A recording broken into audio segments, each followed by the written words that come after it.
Hi everyone, thank you for joining us today for this new lecture.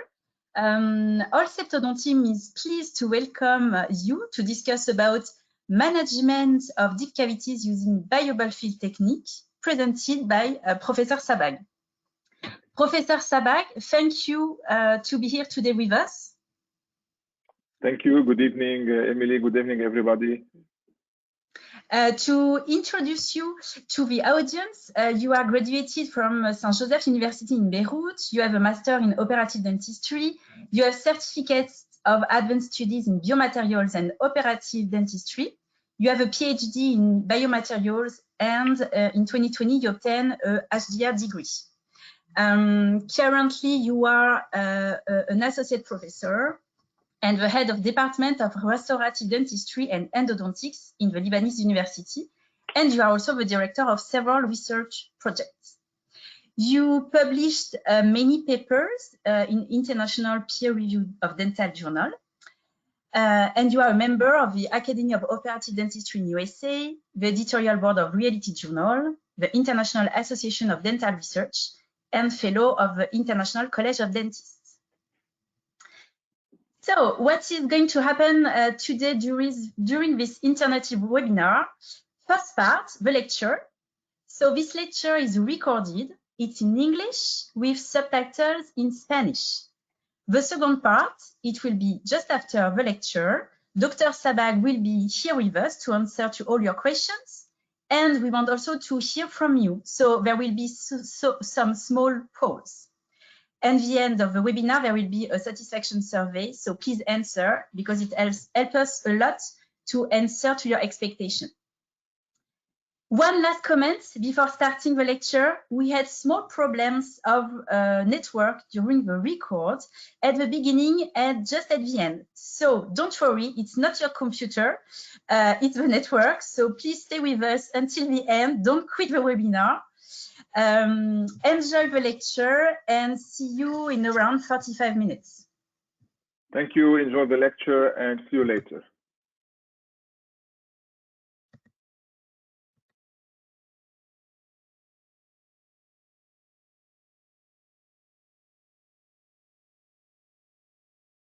So, good evening, ladies and gentlemen, and welcome to this webinar. I want to thank you for attending and thank Septo.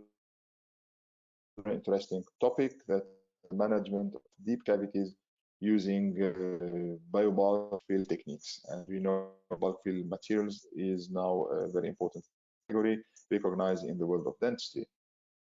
Let's try to see what's going around. So first, this paper that was published a few years ago by Haynes and Rousseau. This is a kind of meta-analysis about class 2 composites. We see that we spend a lot of time in our daily practice as dentists to place direct composites. And if you look into this meta-analysis, we see that 261 millions of direct composites are placed every year by dental practitioners.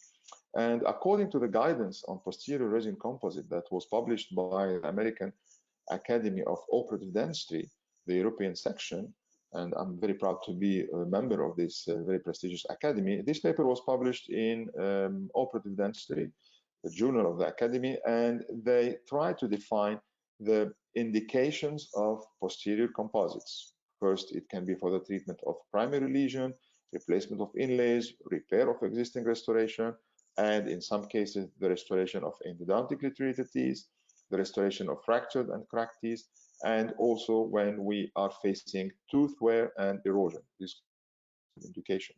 So we see that we have a lot of situations where we use composites to restore our cavities. But the problem is sometimes we have small cavities, as you can see on the left side. Sometimes we have bigger cavities, as you can see over there. And this is the whole problem of the management of deep cavities, because one solution could be to remove, to make a root canal treatment, remove the nerve, and then we are facing the situation where we need maybe to crown. And with young patients, this is not always a good solution, because if you look at those cavities on the bottom of the slide even more, you see that we have deep cavities, and it would be really good to try to save the pulp for those tissues. And what is the problem? We can define very briefly problematic of a deep cavity, we have two problems. First, the cusp weakness. Sometimes we are close to the pulp, and in other situations, we are in the pulp, so we have exposed the pulp. And for this, we need to find some techniques and solutions for those two issues. And when we talk about the concept of bulk fill, this means a monolayer. So we don't use stratification or layering. We rather place all the material in one layer inside the cavity. So in this situation, we have different indications and application. First, it can be in pediatric dentistry. As you can see, this is a first molar, and we know that those molars are the first to erupt in the dental cavity.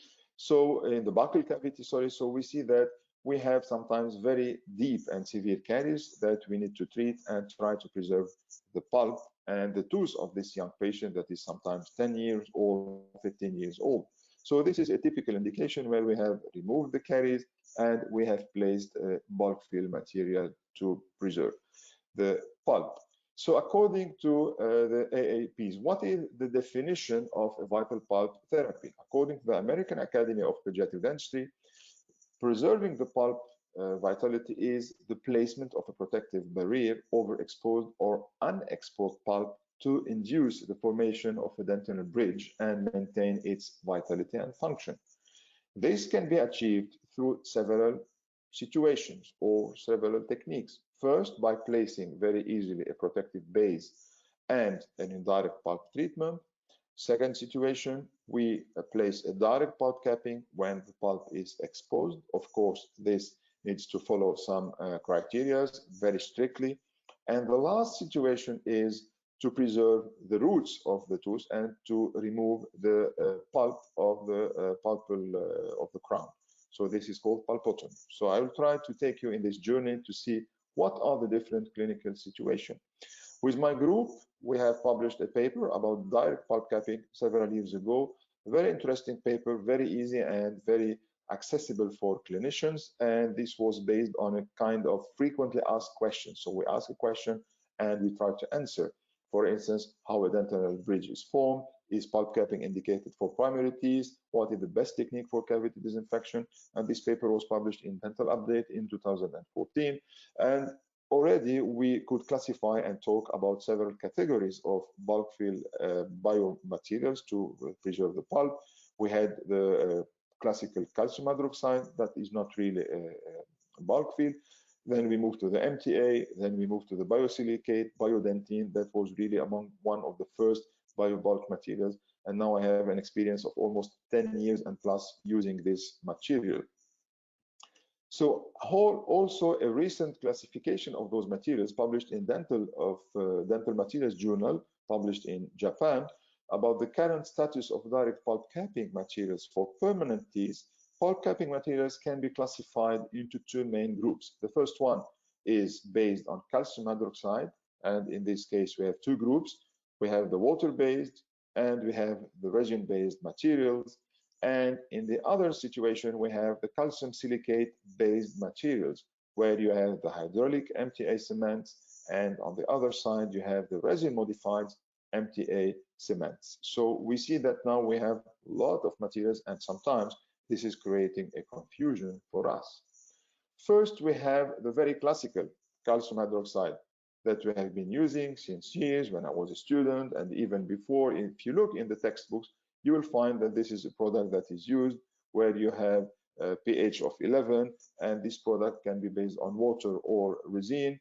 It is soluble, we have weak properties, and we have the inhibition of the hybrid layer also. So it's not always easy to use only this product. We need to know how to use it and in which situation. We have several examples. We have the Life from Kerr, the Dical from Dentsply, and the Calcimol from Voco.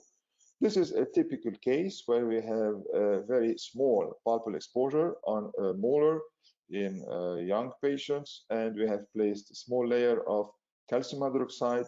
And problem is we need to protect this calcium hydroxide because, as we mentioned earlier, it has weak mechanical properties and it is hydrosoluble. So the best is to place a layer of glass ionomer, light cure. In this case, we placed a small layer of Viterbond, and then we can place a temporary restoration, and then we need to wait. This is what we were taught, to wait for 6 weeks or a month and a half to make sure that we don't have any signs of pain. And then we need to bring back the patient to drill, to remove the restoration, and to place a final one, because this kind of restoration cannot stay for permanently. So this again shows that we have a complex situation where we have several materials placed in one session, and then we remove the material temporarily and we place the composite. Also with MTA, this is another case also made with MTA, a pulp exposure with a young patient. We had deep caries, as you can see. Even a class 1 sometimes can be very deep. So what we did, we placed MTA, gray color, and we have also some specification and some guidelines to use the MTA. We need to place a cotton that is a little bit wet, and then to place a temporary cement, and then to remove it.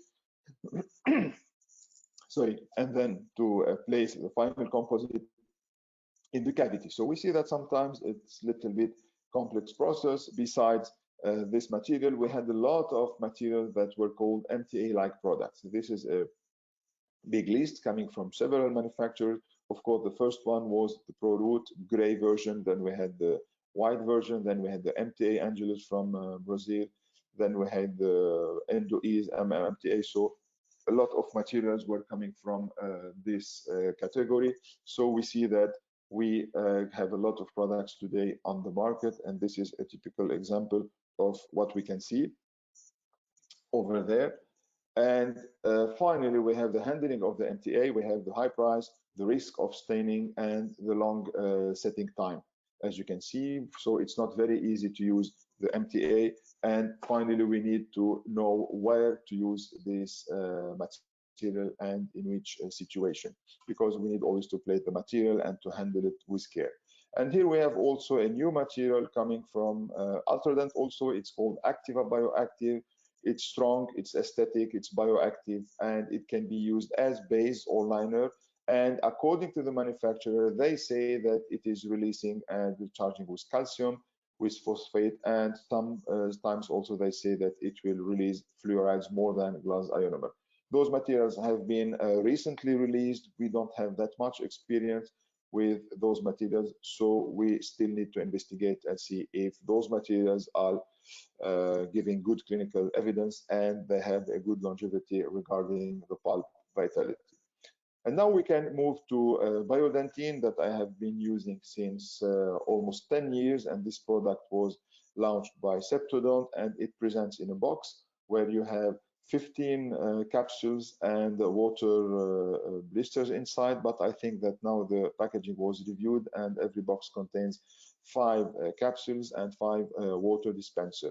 It's very important to keep those products in the sealed tightly foil, because it's very sensitive to humidity and water. So just you open it whenever you want before using it.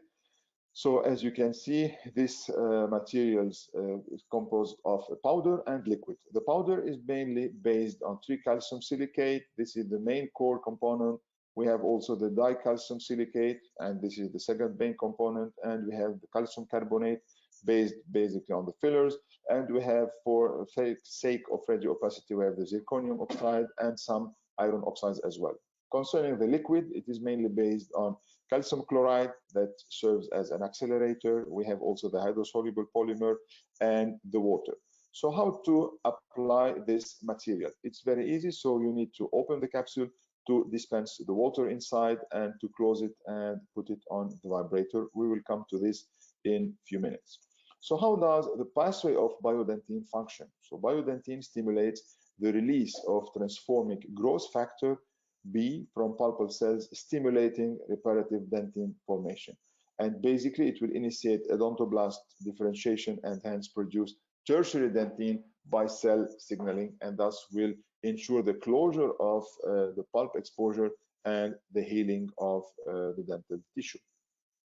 Concerning the biological properties of Biodentine, Biodentine is placed in one layer from the pulp to the top of the cavity. So we can call it biobulk because it avoids placing several materials.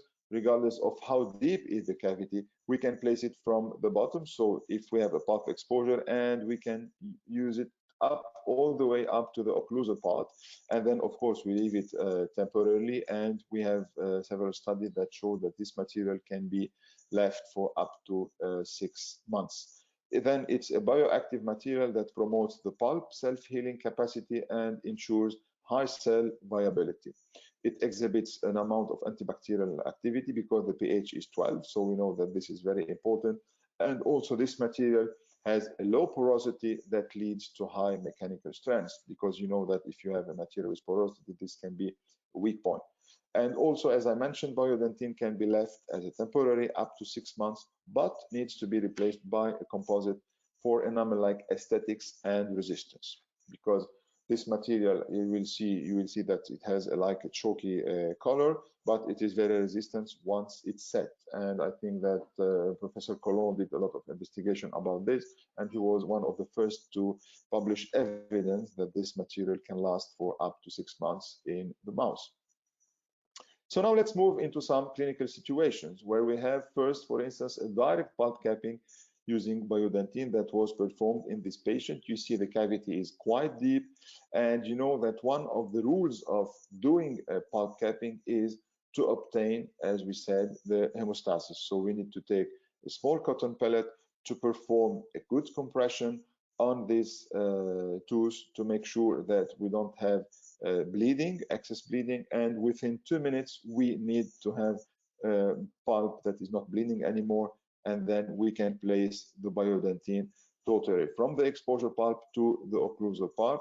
You keep the patient for 10 minutes. We clean using a small cotton pellet the surrounding of the tooth, and then we wait. And this is the X-ray before and after, and you see the intimate contact of the Biodentine with the dental tissue. We have a perfect adaptation, and we will have a good result. Then you ask the patient you dismiss the patient, and we keep in contact with the patient the following day and 1 week later, and then we can wait up to 6 weeks to make sure that we don't have any signs of pain or symptoms that indicate the removal of the pulp, and this means that we have a success pulp capping treatment. So now back to Biodentine. How do we use it? As I told you, you just open the container whenever you want to use it. You remove the foil, and then you count very gently 5 drops of liquid inside the capsule. You open the capsule, you hold it tightly, you put 5 drops, and then you close again the capsule, and you put it in the vibrator for 30 seconds. And once you open it, you need to have a creamy appearance of this material that is very nice to be applied. You can apply it using a plastic spatula, or you can apply it using an amalgam carrier that is very convenient to use it. But you need to be very gentle not to push too much the material with pressure, mostly if you have an exposed pulp. This is another trick also, and this was something that I was doing because one problem that we found with the Biodentine in the early version was that sometimes this powder contained big size fillers inside, and this was due to the manufacturer. So one advice is to take a spatula, you put it inside, and you try to remove, if you have big particles like this one, you crash them on a glass slide and you put them inside, and this will ensure a more uniform consistency of the material to have it really like you want. So you crash, as I told you, the big particles, and you put them inside the capsule. You put the water, and again, be very careful, just count 5 drops of water, and you put the capsule of Biodentine in the vibrator.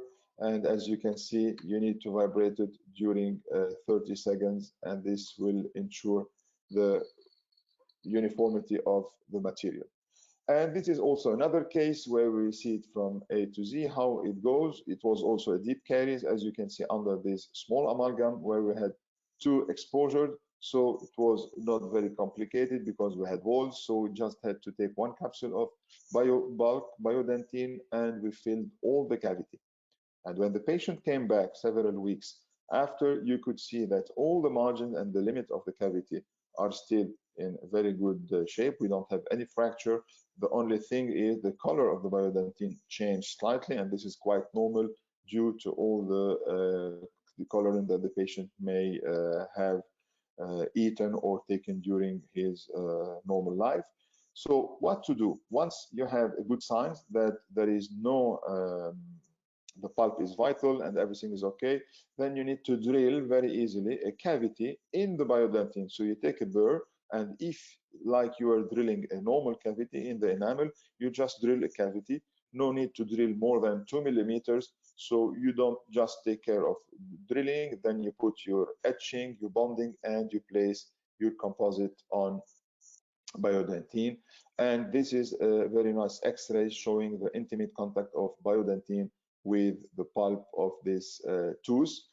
And this is also another case, a more severe aggressive caries, as you see in another patient. So we had to remove the caries slowly using an excavator.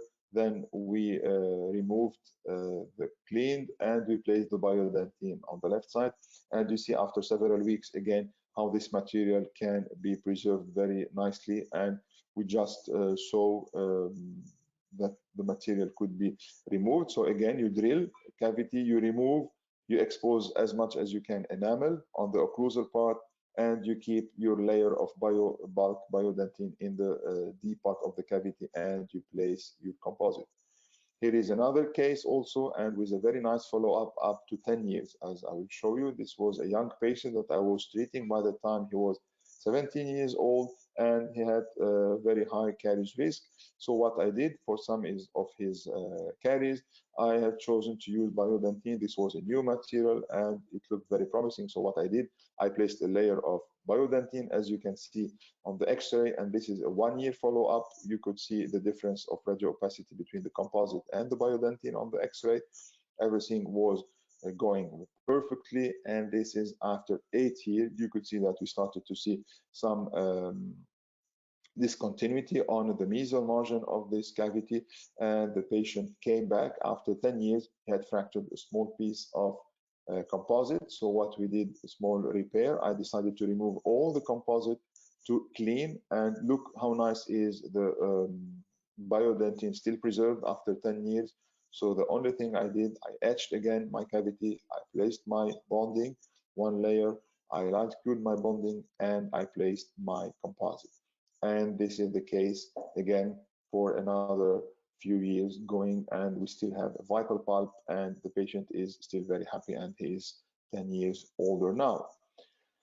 Now also this is another case with 5 years of biodentine placed under composite, and what you can see close to this blue arrow is the biodentine that was placed in an open sandwich. And this is very interesting indication, because you see that we had a deep cavity and deep margin located really almost below the gum. So what I did, I placed a good matrix, and I placed my layer of biodentine over there, and after several weeks, same technique, I removed a layer of biodentine and I placed a composite, and you see that we still have a very good result. Also in pediatric dentistry, as I mentioned earlier, this is a very good indication, as you can see in this kind of restoration, where we clean as much as we can of this decay, taking care of not exposing the pulp. And this is another technique of placing biodentine. As I told you, you take this small spatula and you place it gently inside, and you will start to see a shiny appearance on the surface. This is due to the first primary setting mechanism. And what you can do, you can take a small cotton pellet and remove the excess water and keep the material to set. You clean the surrounding margin of the cavity, and after 10 to 15 minutes, you may release the patient. And of course, you inform the patient not to eat or to drink before an hour after placing the biodentine, so we make sure that we have a good setting of the material. Now, in more severe cases where we are brought to perform what we call pulpotomy or permanent teeth, and this is a technique that we are using more and more. So it is the same situation. We have a caries, but this time the caries is deeper, and as you can see, we don't have a situation where we can perform a direct pulp capping, because to perform a direct pulp capping, we need to make sure that we have a small pulpal exposure, while in this case, you see that the caries was very big.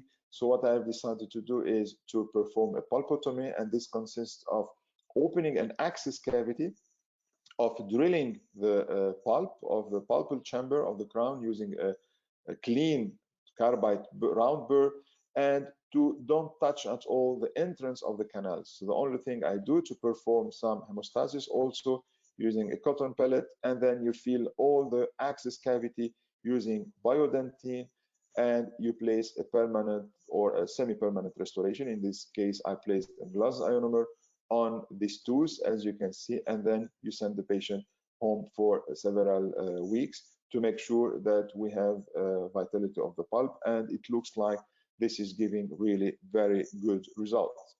And we will try to see on the X-ray, you see that we have a perfect adaptation. Biodentine, it has a low or medium radio opacity, we can say very close to dentine. So sometimes you need to be very careful. As you can see on this X-ray, you see that we have a big thick layer of Biodentine placed in this cavity, and you see just in contact with the entrance of the canals, and on the top I have placed a small layer of glass ionomer. Concerning the handling of Biodentine, we know that we have the mixing procedure is not always easy, so you need to adapt your mixing time according to your vibrator, and you need always to make sure that you don't have big fillers inside, as I told you previously. You apply the material in the cavity without pressure, gently, in order not to make any pressure, excess pressure on the pulp, and it has relatively short to medium setting time, but you need to leave it before placing your composite for a few days, as we will see later on. As I mentioned, also Biodentine has a low radio opacity and resistance to wear, so we cannot leave it for permanently in the tooth of the patient. So after several weeks or 2 or 3 months, we need to replace. If the patient is traveling, for instance, if we are not able to see the patient in the coming weeks, you need to inform him that he needs to come back after 2 or 3 months to replace the temporary or to remove a part of this Biodentine and place a composite on the top of it.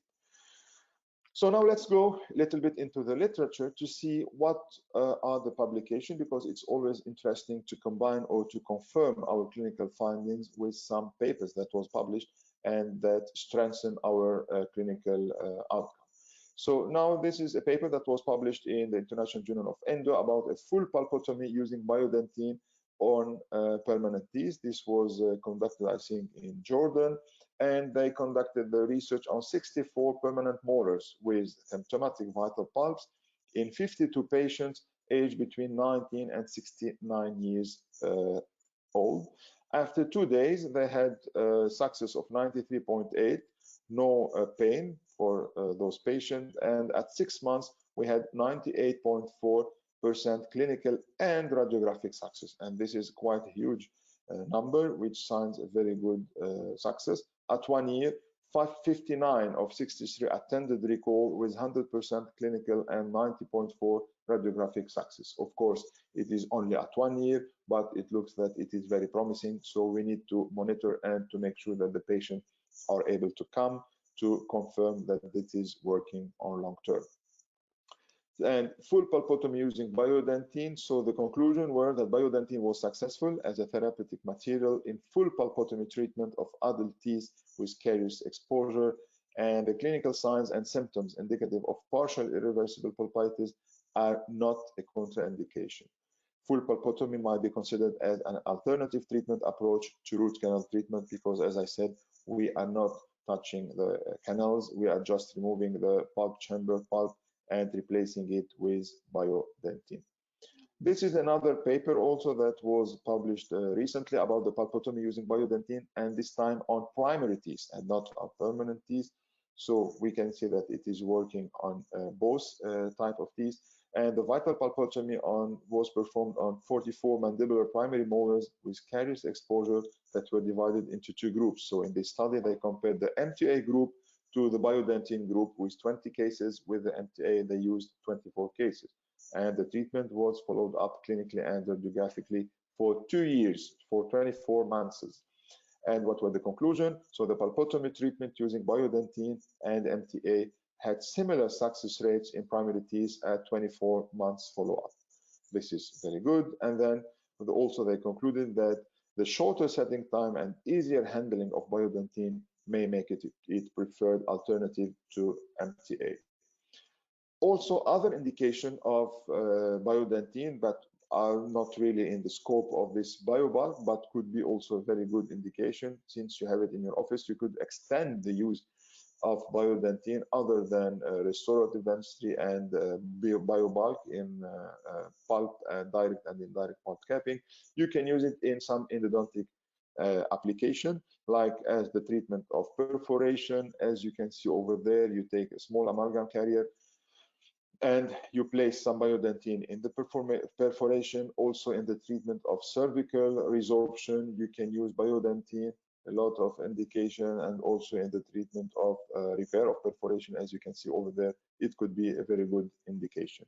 So we see that also when we place Biodentine in contact with the pulp, we have a good proliferation, migration, and adhesion of human dental pulp stem cells. So this was also published in 2014, and it shows that Biodentine has a very positive influence on human dental pulp stem cells.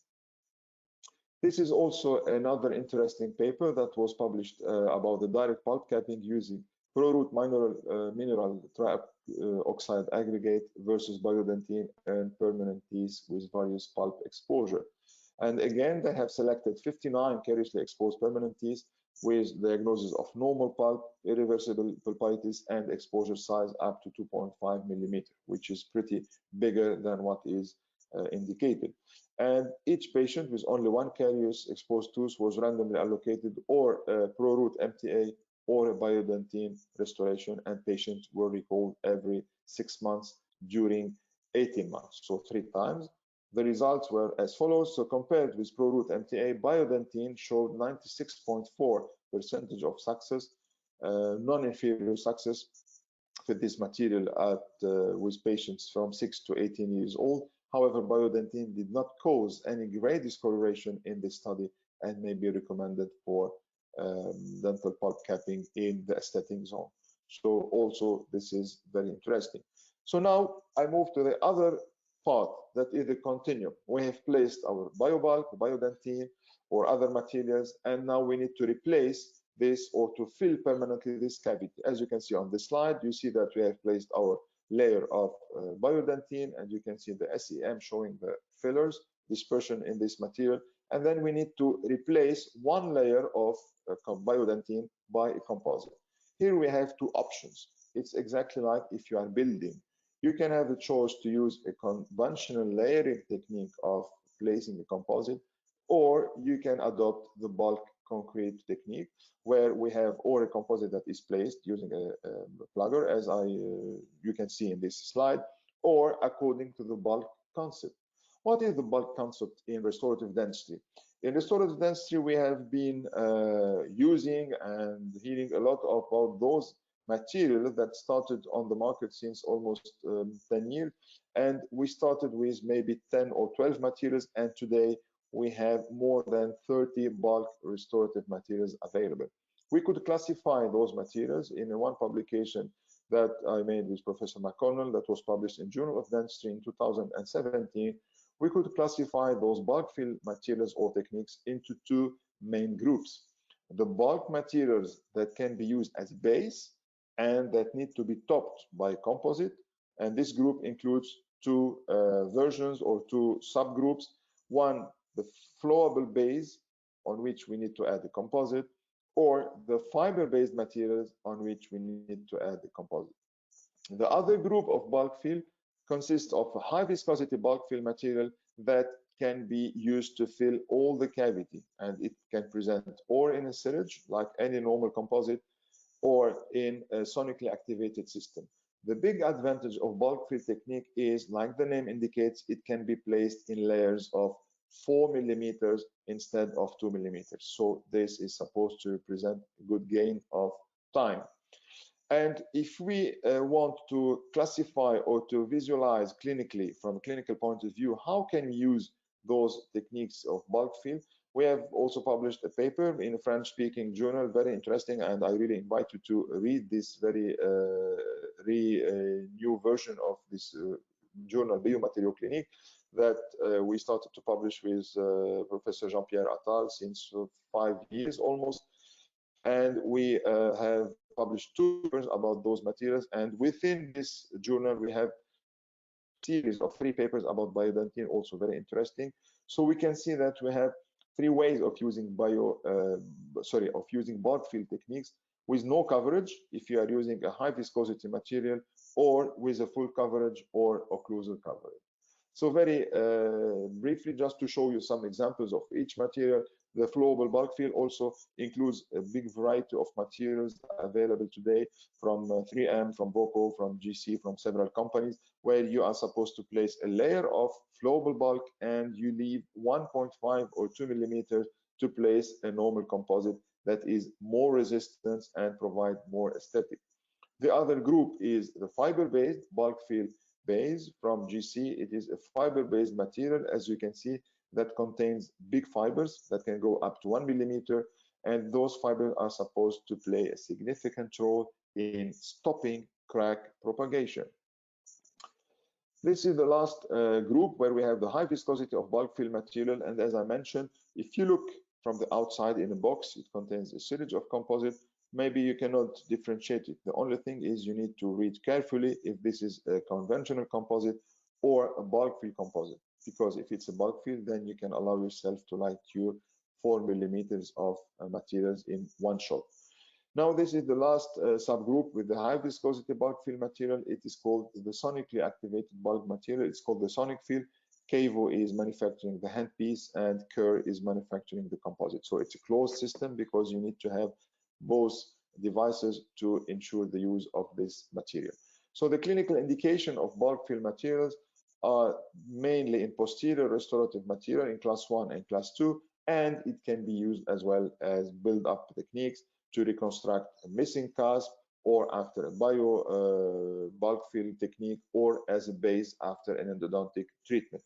So you see that we have several indications. I have picked up 2 cases very quickly. This is a typical case of a root canal treatment performed in a sound molar. We just opened an axis cavity, and in this case, we know that we are allowed to place a composite.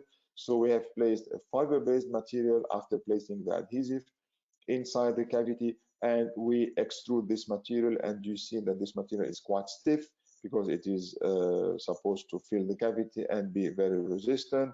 So we apply it and we leave 1.5 millimeter after light curing, of course, and then we can place a normal hybrid composite on the last 1.5 millimeter to ensure a protection of those fibers and a good occlusal contact. This is another case that was performed using Sonic Fill 2. We had failure under this amalgam and caries, as you can see on the second molar on the mesial side. So we cleaned, we opened,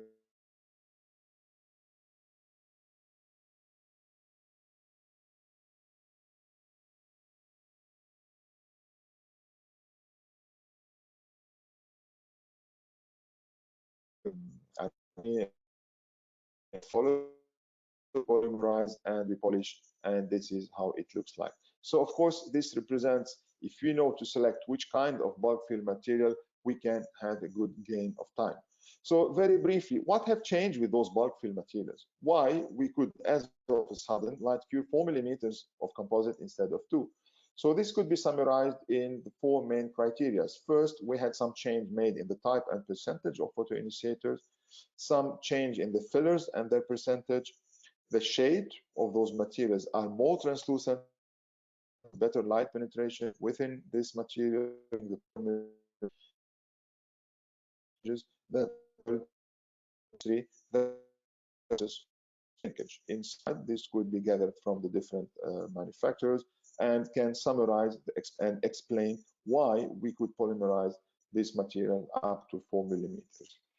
Now, my last part that I would cover and discuss with you is a very critical question that you are surely asking. And of course, I was asking myself this question, and I will try to answer very easily and very concisely. And that is the adhesion between the biobulk, biodentine, and composite.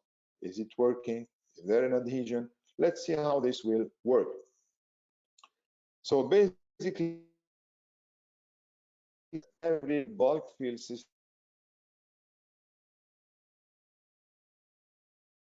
placement of the composite.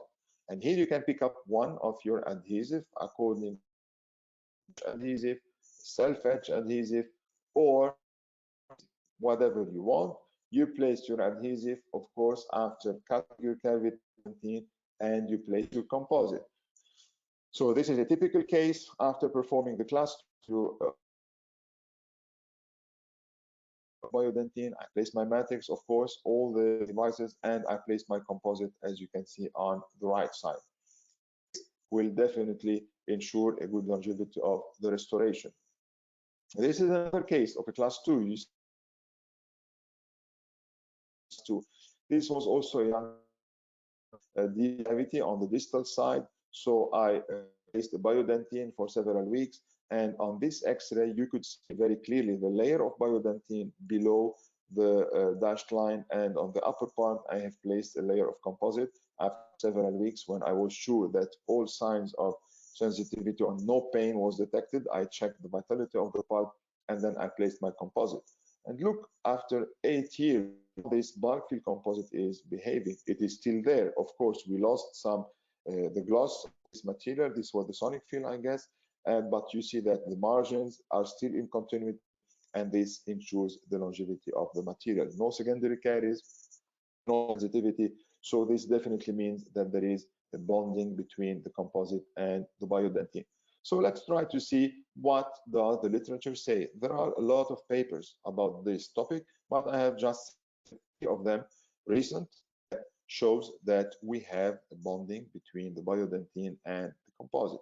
Let's look closely to the first paper. This paper examined the effect of Biodentine maturation time on the resin bond strength when aged in artificial saliva. So what is interesting is that they made samples of Biodentine, as you see the blue discs, and on those discs of Biodentine, they have bonded discs of composite in red or pink color, and they did the same experience after 12 minutes, after 14 days, and after 28 days. And what was concluded from the study is that the exposure of Biodentine to an acid with low pH could disturb the chemical setting by affecting the hydration of tricalcium silicate. And of course, the acidity of the etching might be buffered by Biodentine. And the most important conclusion was that the best time for placement of an overlying composite restoration is at 14 days, where we have a perfect maturation of Biodentine. This is a second study where we had a comparison between the bonding strengths of self-adhering bulk flowable composite to MTA, to dical, to Biodentine, and to Theracal. This is also interesting because we have a wide variety of different materials used for pulp capping, including the BioBulk, the Biodentine. So those are the 4 groups. They used 4 pulp capping materials, MTA, dical, Biodentine, and Theracal, and they used 2 types of composite for restoration. They used a self-adhesive, that is the Diad flow or the Vertis flow in other countries, and in the other group they used the SDR applied with an adhesive. And those are the results. We see that we had the Biodentine, the Theracal gave the highest values, bonding adhesion values, and on Biodentine, the SDR gave also the second highest value. So this proved that we have good adhesion between those materials. Both self-adhering flowable composites and bulk fill flowable composites showed the highest shear bond strength with Theracal, followed by Biodentine, and the bulk fill flowable composite bonded better than the self-adhering flowable composite in comparison using the same pulp capping agent. Finally, this study also pointed out the bond strength of Biodentine to a resin-based composite at various etching times and with different adhesive strategies. So they played on changing the etching time that could bring better adhesion or not, and they also used 2 different types of adhesive from the same manufacturer, from Curare. They used a self-etch adhesive, 2 bottles or 1 bottle, and always with Biodentine, and you see that we had good results, 6.42 megapascal with the Clearfield 3 S3, so this was 1 step. And the conclusion were the following: the self-etch bonding system allowed for greater shear bond strength in a shorter application time, and we obtained greater bond strength when we applied 1 layer of adhesive, because some of you would think that if you apply 2 layers of or 3 layers of adhesive, we are improving the bond strength, which is not true at all. Even with normal composite, there is no need to place several layers to improve the adhesion, except if the manufacturer will mention this, but otherwise no need to do it. 1 layer placed properly will ensure a good adhesion for this. Now we can conclude with very small take-home messages. The best root canal filling, remember, is healthy pulp tissue. So whenever you can preserve pulp vitality, please do it. Biodentine looks, after 10 years of clinical experience, a very promising material that allows to save time and preserve pulp vitality. And bulk fill materials are today recognized as a real class of materials and could be used as a continuum for biobulk. I thank you very much for your kind attention. This is my email, and I would be happy to answer your questions.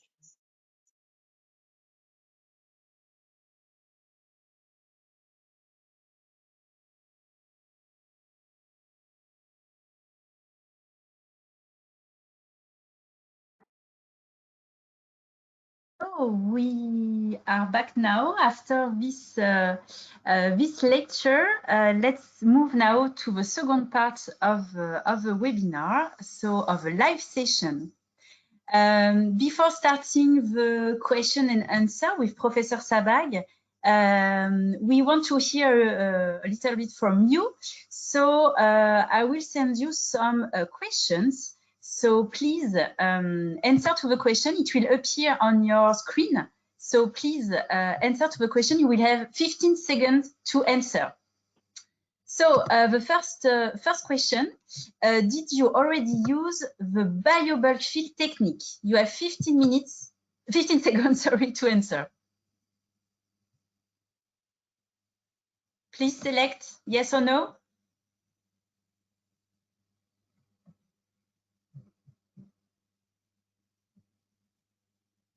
Okay, it's closed. Now let's see your results.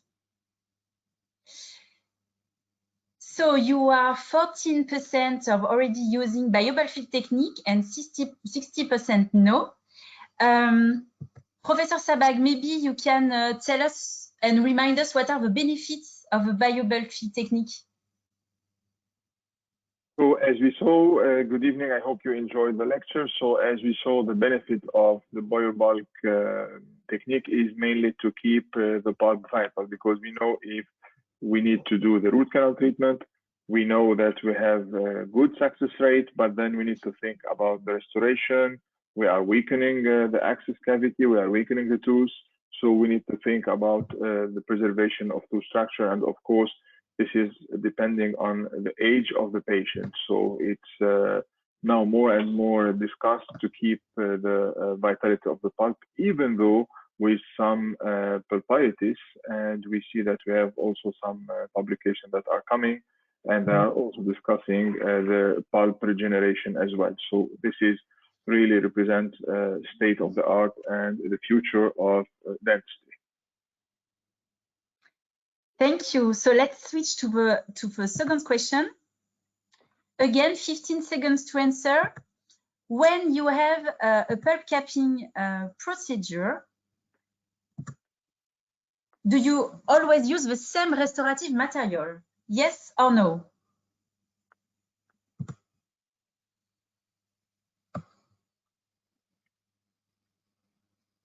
One second left.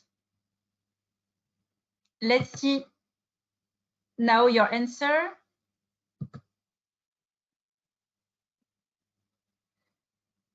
So you are 48% to always use the same, and at 52% not using the same. So it's quite equal. What do you think about that, Professor Sabbagh?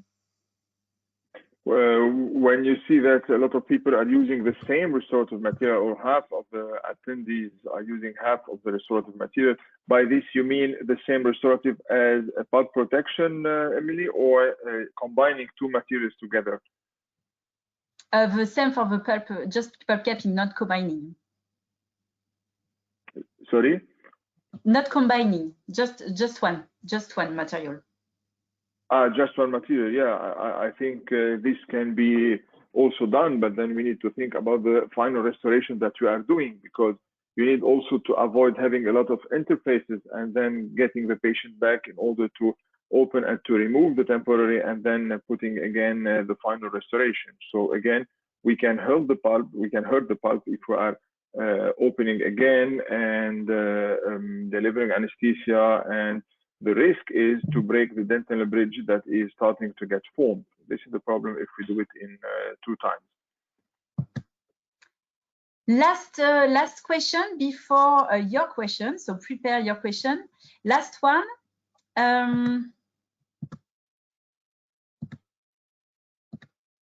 When you manage a pulp capping procedure, do you restore in 1 or 2 sessions?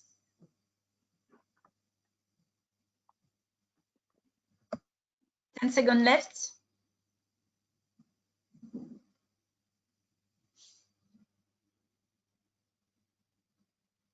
I close the poll and I share with you. So it's like the last question, quite equal. I think, Professor Sabbagh, it depends, of course, of the procedure.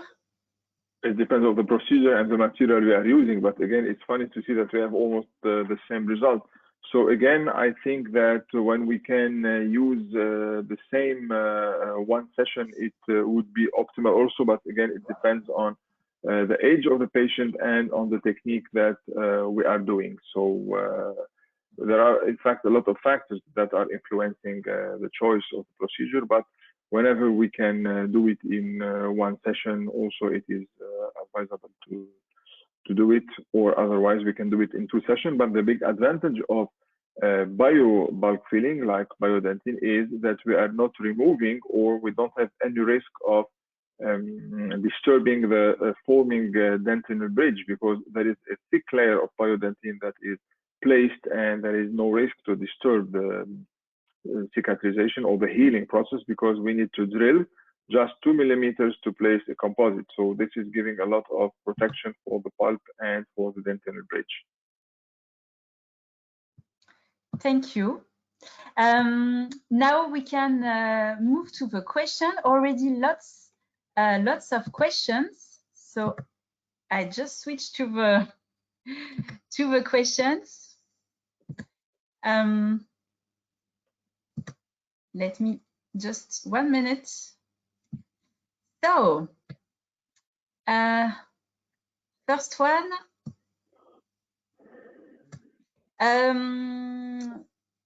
One attendee wants your confirmation that Biodentine can work with irreversible pulpitis.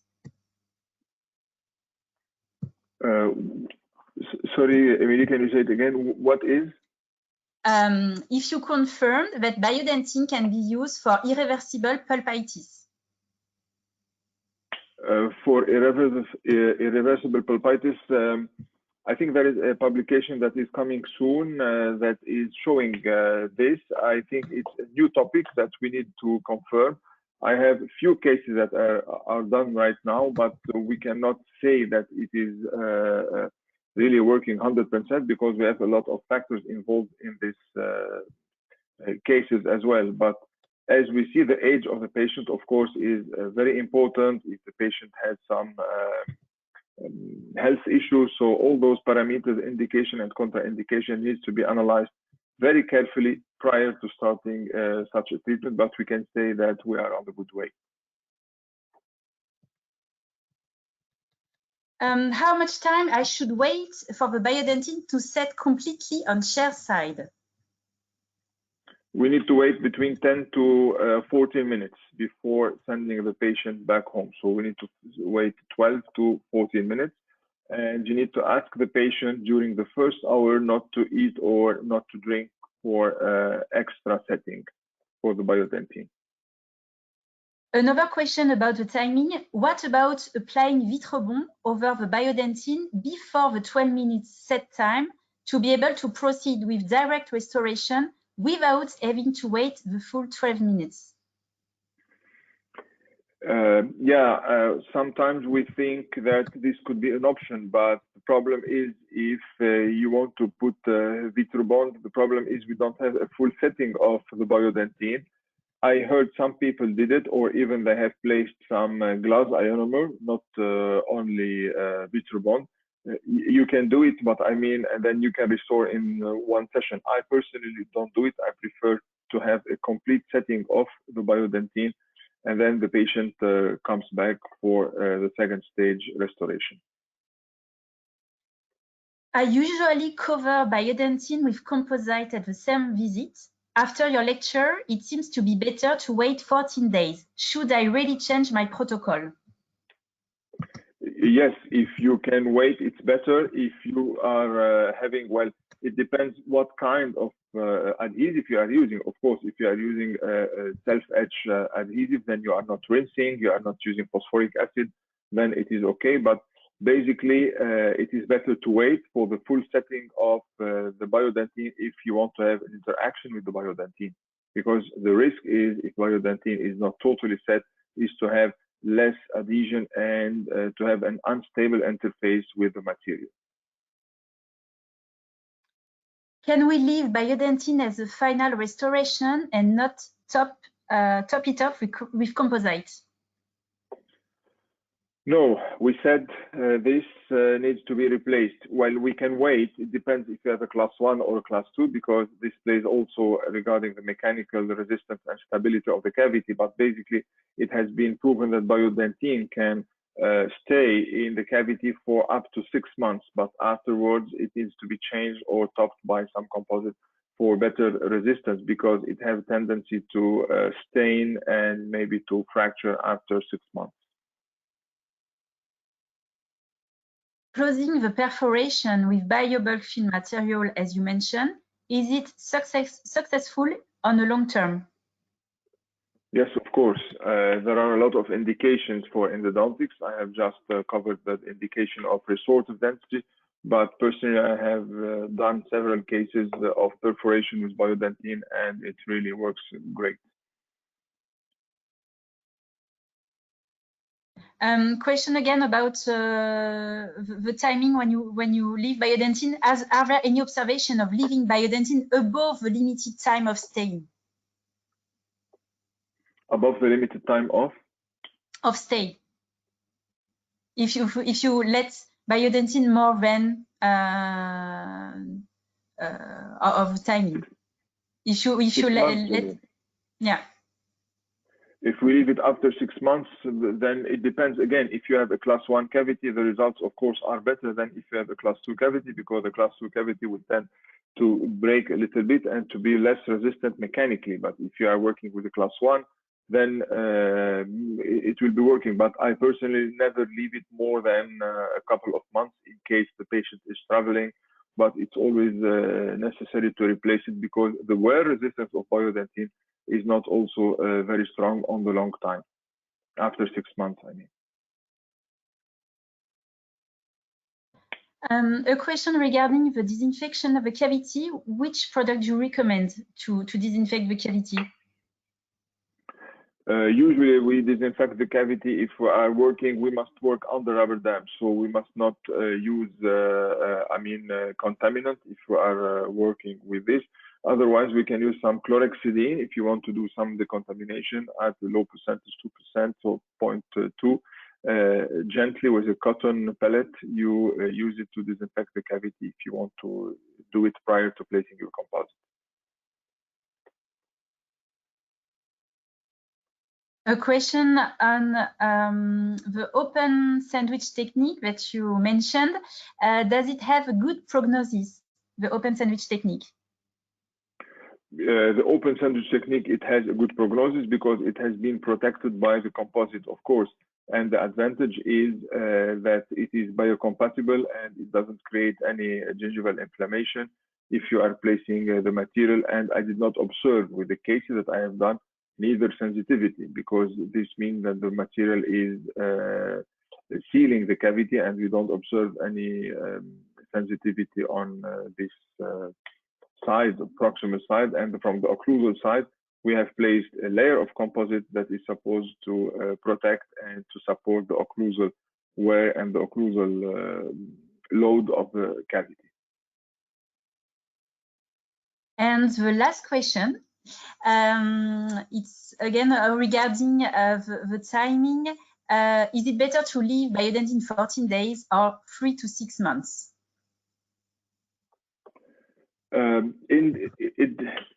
Independently of Biodentine or not, what we are looking for waiting for 4 weeks is to make sure that we don't have any clinical signs and that the patient does not need to have a root canal treatment, because we know that if we do direct pulp capping, in case I will consider or discuss the direct pulp capping, we have a risk of failures. Sometimes it's 20–30% according to the indication, to the age of the patient, and to the size of the exposure. We did not discuss all the issue. So 14 days is for the full setting of Biodentine. Then if you don't have any pain at 14 days, of course, you can move to the final restoration, because basically on the short term, failure of direct pulp capping will occur during the 2 to first 3 weeks. In the literature, it is advised to wait 1.5 months before placing the final restoration. But if at 2 weeks you have no clinical signs, you can go and place your final restoration. Some questions are coming again. So last one.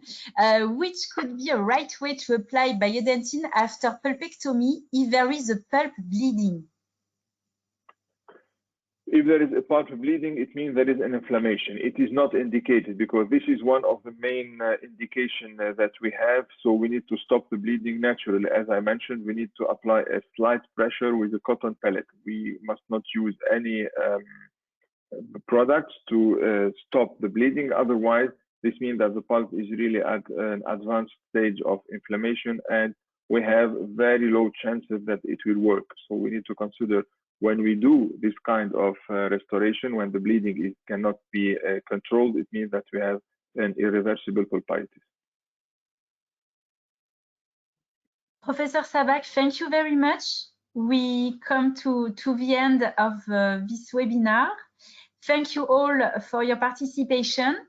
Please answer to the satisfaction survey. It will be of great help. And see you soon for the next Septodont webinar. Thank you very much. Have a good evening and see you soon.